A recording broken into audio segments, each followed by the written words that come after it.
Mimi hadi dadangu ameshachanganyikiwa, nishapibiwa. Sina pa kufikia, sina pa kulala. Shachanganyikiwa Kobelo. Wewe sikiliza, naomba uende kwenye pointi. Shida yako ni nini unanisimamisha hapa barabarani? Mimi kilangu nachohitaji hapa, mimi nipate pa kulala, nipate pa kula.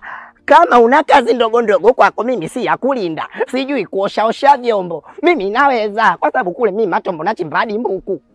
Kwa hiyo kama unatafuta kazi mimi ndo kiwanda, unashinda kwenda viwandani kutafuta kazi, wewe kuniambia mimi natafuta kazi. Kwa hiyo nikusaidieje? Kwanza kwa hivyo ulivovaa, atakayekupa wewe kazi nani? Yaani mimi mwenyewe nilivyokuwa tu nitaka kukimbia, sema kwa sababu umenisimamisha kwa ustaarabu. Sasa nisikilize, mimi sina kazi ya kukupa. Mimi mwenyewe mjanja kama wewe.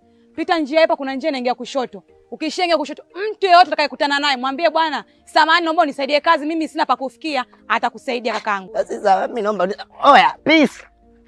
Oya. Halo. Mchongo huu. Nimekuja mjini kuiba, nishaibiwa, sasa hata chura wote nikose. Halo mwana dekedekela. Midako la.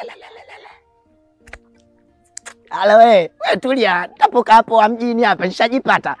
Simba kuibiwa nimeibiwa, la sijaibiwa kuibiwa hela. Mimi nitabeba tamatenga hapa. Mimi nitalala sasa. Wewe